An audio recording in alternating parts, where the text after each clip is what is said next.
Yeah, hi everybody. Out in the sun again. Gratefully so, because it was a bitterly cold weekend in Redesdale. We had our first frost for the season, and it's been a bit of a tough weekend, a bit of a tough week for me. Nothing over the top, just life and loss, you know. My elderly cat Annie, she was about 17 and I had her since she was a baby kitten. Had to make the decision to have her put to sleep on Saturday. She had like bone cancer and she took a fit on Friday night. It was quite traumatic for her and me. So I did the hard thing, and you know, a bit of crying on the weekend. Brian's away in his caravan, and I've had a few other things which we won't go into, which have been challenging for me. But I do have a 12-step program that helps me to, it's like medicine for people like me, you know. It helps me to deal with the emotions that for most of my life I tried to avoid. Anyway, on the upside, I've got a couple of things to show you. Now, I had a friend come over on Tuesday, and she brought me this from Albany, Western Australia, from the ANZAC, National ANZAC Centre, and it's a replica of a Queen's South African medal. I didn't realise those colours actually meant anything. As soon as she gave it to me and I saw those colours on the back, I knew it was a Queen's medal. Now, of course, I do have an original, and I never really noticed, but my medal has an inscription on the side which says SAC. I never really knew what that meant. I've come to learn that it's South African Constabulary, so whoever owned this real medal must have been in the constabulary. So that's opportune. It came from the ANZAC collection in Albany, and our episode today is a special one, and it's to coincide with ANZAC Day, which passed about 2 weeks ago. If you're from overseas, you may not know, but the ANZACs were the Australian New Zealand Armoured Corps, and they made their mark at a place called Gallipoli Cove in Turkey in World War One. So Australia celebrates every April the landing at Gallipoli Cove, and we have our ANZAC Day celebrations. If you watched the St Kilda episode, you saw some of that going on, but today is a special one. Today involves a young man called W.A.Smith, probably Will to his friends. He was a young man, and he came from a place called Sutton, Grange, which is where we're going in this episode. So, looking at my map, you see Redesdale. Move across, you see Sutton Grange. Tiny little place. And then we get to Harcourt, and then across to Castlemaine. So that's where Sutton Grange sits in the scheme of things. Now, Sutton Grange is a tiny little place between where I live and sort of on the way to Castlemaine. It's really just a crossroad now. There's no shops or anything. In Will's day there probably was, but there's a church that's still there. There's the Memorial Hall, which was probably built in the 60s, and there's an old abandoned tennis court, and I think a Country Fire Authority shed. So you're going to see, and you're going to hear a special edition of the letters from the front, because you're going to hear the story of Will Smith, what happened to him in South Africa, how he lost his life, and you're going to see this magnificent photograph portrait of Will that was salvaged. I only discovered this was salvaged and rescued and then framed and put into the hall.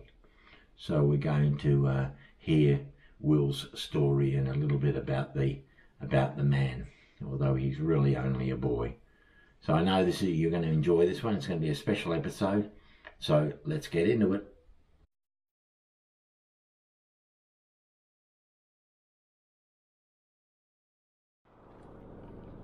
So here we are this morning. We're on our way to the little district, or it used to be a town, but now there's just a very little reminder of what used to be there, but it's called Sutton Grange. Today is ANZAC Day in Australia, where we remember the ANZACs, the men that landed at Gallipoli Cove in 1914 or 1915. Not quite sure of the exact date. I'm here with Brian today. Would you like to say hello, Brian? Hello, Brian. It's my hunky husband, lady. He's taken, so hands off.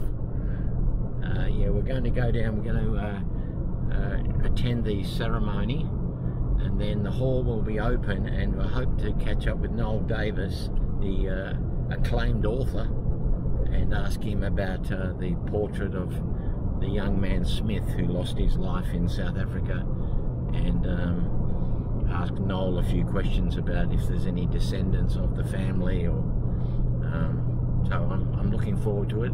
So stay tuned.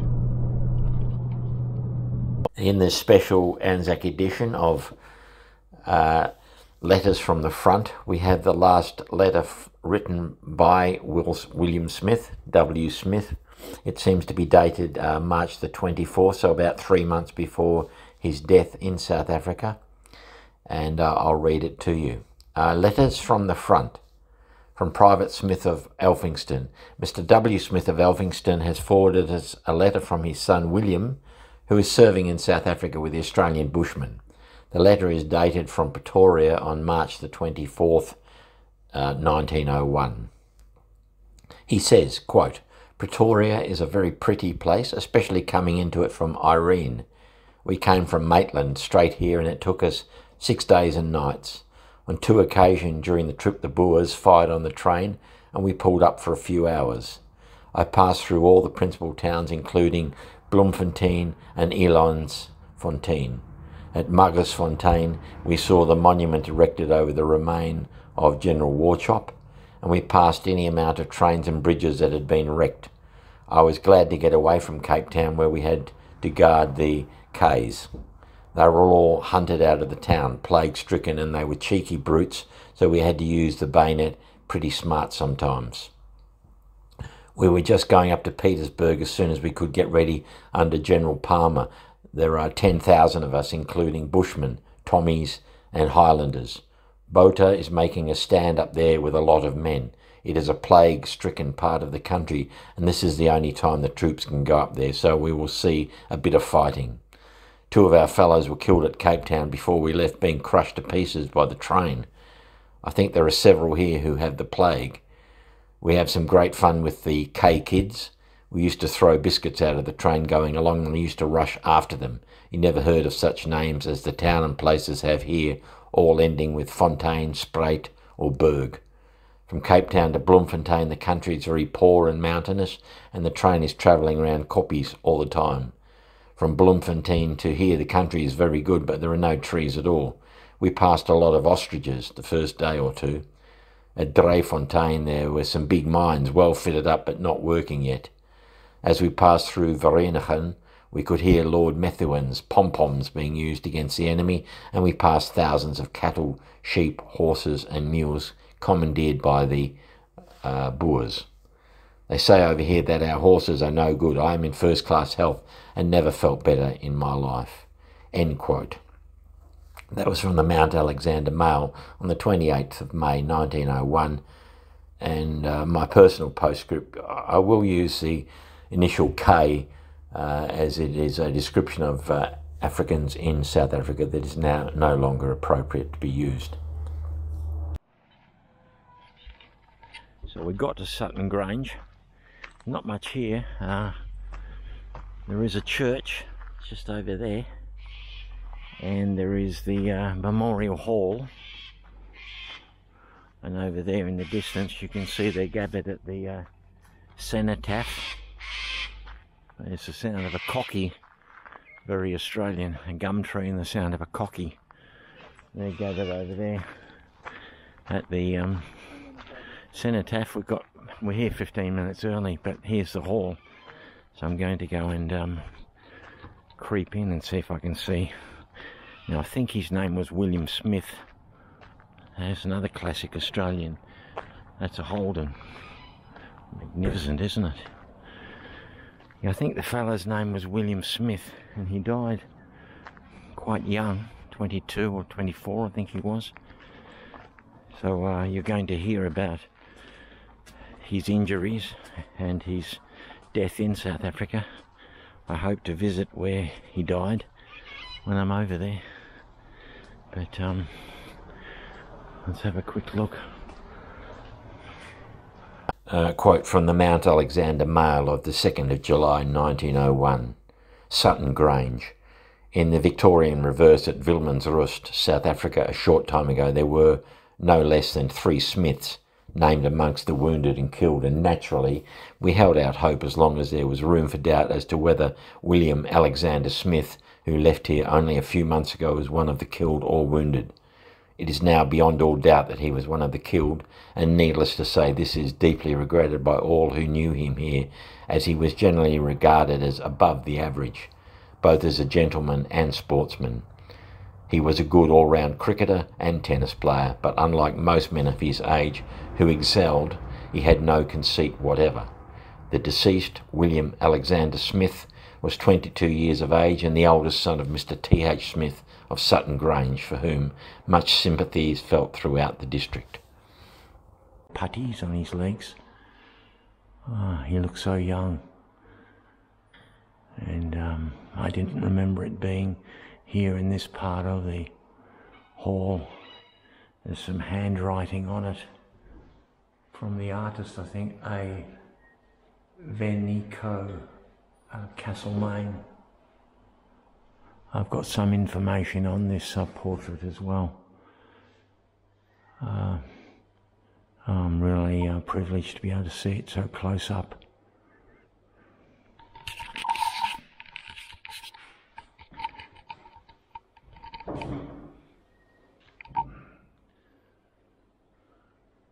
Brilliant. Okay, well, they're setting up the hall. I think there'll probably be snacks and cups of tea and that after the memorial service for the ANZACs. So we might get to talk to some people about the portrait. There's Brian. Doesn't know he's being recorded, but there he is. Yeah, we're walking across to the service. I think there's about a 15-minute, actually no, 7-minute wait, so that's okay. Beautiful, glorious, sunny autumn weather in this paradise of a place I find myself living, Sutton Grange. I even love the name.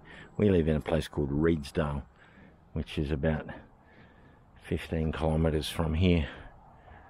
Sheep country, essentially. Rocky. A lot of volcanic action went on. We've got Mount Alexander not far from here, named after the Greek Alexander, and in fact the Campaspe River runs through this area, which is named after Alexander's concubine. Did you know that, Brian? You don't know what? The Campaspe River, named after Alexander's concubine. Yeah, everybody knows that. Who would know that? Of course, when I say Alexander, we mean Alexander the Great, right? The Macedonians, some argue whether he was Greek or Macedonian. Had pickles recently. We bought pickles from IJ, and I looked at the label they were made in Macedonia. And how's that? Careful, Terry. Right.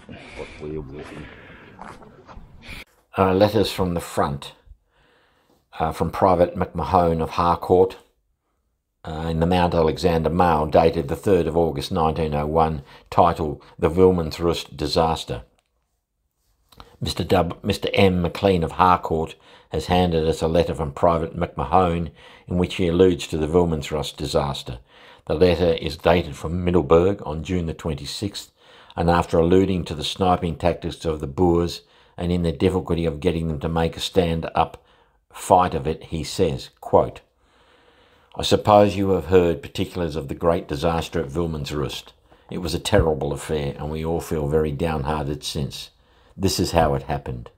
Under the command of General Beetson, we left Broekspruit on May the 25th, accompanied by 2 companies of the Munster Fusiliers, with 2 15-pounders, 2 pom-poms and 2 Maxims. Old Davis, how are you?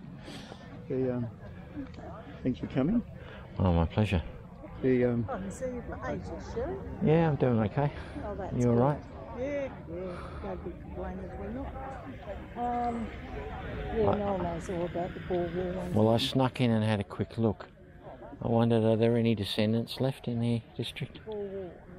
Bill Byrne is here, but he's not here. Right. The Smith's family know they've virtually died out, I think. Yeah, you're right.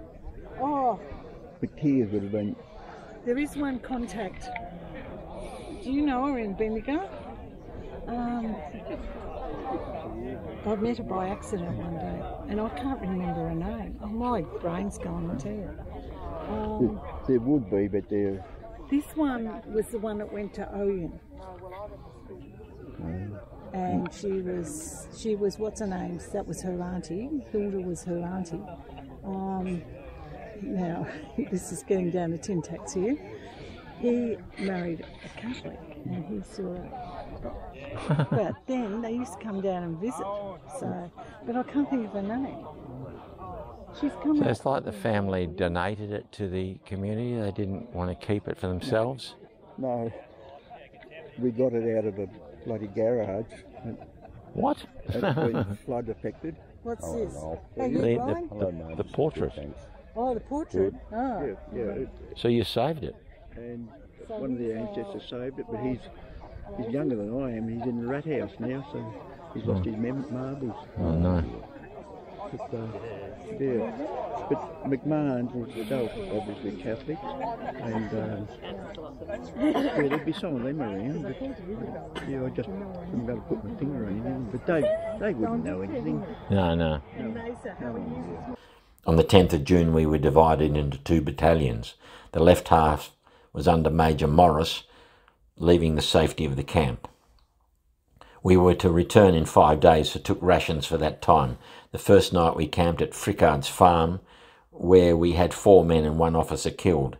Next morning we started out at 2:30 for the purpose of surprising a Boer camp, supposed to be not far off, but we failed as they got up too early for us. So we returned and camped in the same place. Next morning we started off again, and after having a bit of fighting halted at Wilmansrust at 3:30 p.m. Directly we went into camp, the Boers came around to see us. We fired a few shells in the pom-poms at them, but they did not take much notice of that, so we went out on our horses and drove them away. Their idea, no doubt, was to see how our camp was laid out. When we returned, our pickets were posted as usual, one on the north side and one on the south side of camp, and an outpost, each consisting of 6 men and a sergeant. Well, as it grew dark, the Boers, knowing where the pickets were posted, crept in between them, and once inside the pickets they had a good chance of taking the camp, which they did, I'm sorry to say. We had only 300 men, and they knew this. They were commandeered by Muller and Viljoen, and were about 280 strong. I don't know what our superiors were thinking about to have only 2 pickets out to protect the camp when they knew there were hundreds of Boers about. I was lucky to be on picket that night, although the bullets came thick and fast enough to know where we were posted, about 300 yards from the camp. When they got inside the picket, they surrounded the camp on 3 sides to within 30 yards of the lines and opened a magazine fire on the troops, which sounded to me like 1,000 packets of crackers on fire. Some of the men were shot whilst asleep in bed, others were down at the wagons drawing rations, and others were sitting around a small fire. Not one man out of 50 was near his rifle. Directly they opened fire, they ran down the lines, shooting every man they saw. A few of the men managed to get their rifles and use them until they were either shot down or forced to surrender. The Boers say they had 6 men killed and several wounded. We had 17 killed and 42 wounded, 4 of whom have died since. The first thing they did was to get the pom-poms away. Then they loaded all the light carts and wagons with provisions and ammunition and cleared off. The firing lasted about 20 minutes, and the hour after they were all gone. When they had gone, we were brought in from all our posts, and the sight was terrible. dead and dying men laying in all directions, and to make things worse, Dr. Palmer, our only doctor, was amongst the dead. 2 men were then sent away for assistance to the right half, about 12 miles away. We then gathered up all the wounded and placed them around the fires and made them as comfortable as possible. Next we placed the dead in a line, side by side. This was on the 12th of June. It will be remembered by me as long as I live. Next morning revealed an awful sight. There was blood everywhere for hundreds of yards. Some of the dead men had great holes in their heads from explosive bullets and could scarcely be recognised. At 7:30 that morning, about 20 Boers made an attempt to get at us again, but we had a few rifles and a few men left, so we surprised them, driving them off and killing 2 of them. They were about to make another attempt when our comrades appeared on the skyline with 2 guns, and didn't the Boers do a get. We then had to dig a grave for our poor chaps and bury them side by side, 18. Poor W.A.Smith of Sutton Grange was wounded in the groin and died the next day, just in time to be buried with the rest. The Boers did not take many of our rifles, but broke them into pieces. As soon as we got everything together, we walked back to the main camp, taking all the wounded on the ambulances, and they were sent to the Middelburg Hospital. There was a Kyneton guy called Alf Newton, wounded but not badly, being shot in the arm. It was marvellous how there were not more killed, for nearly every man had a slight wound or bullet hole through hat or clothing. We had 160 horses and mules killed, and since that night to date we have been foot soldiers. We're all getting sick of walking, as it is not as good as sitting on a horse. We will camp here for a week until fitted out with mounts, when we will go out and see the Boers again.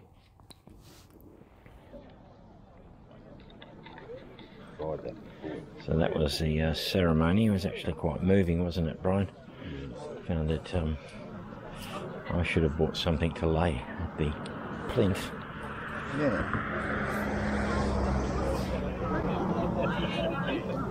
And I did have a bit of a thought, but I better sit on this thought for a while, but I thought of giving a talk in the hall about the Boer War to the locals, maybe with a screen presentation.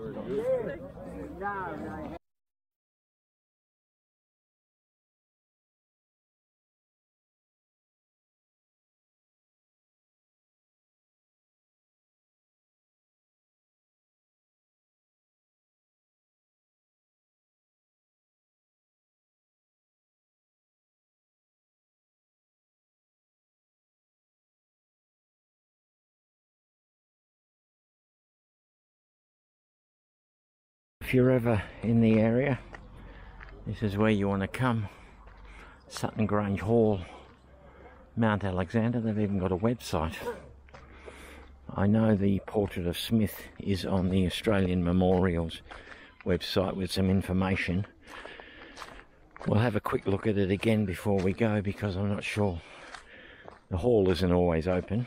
I'm not sure when I'll get to see it again. But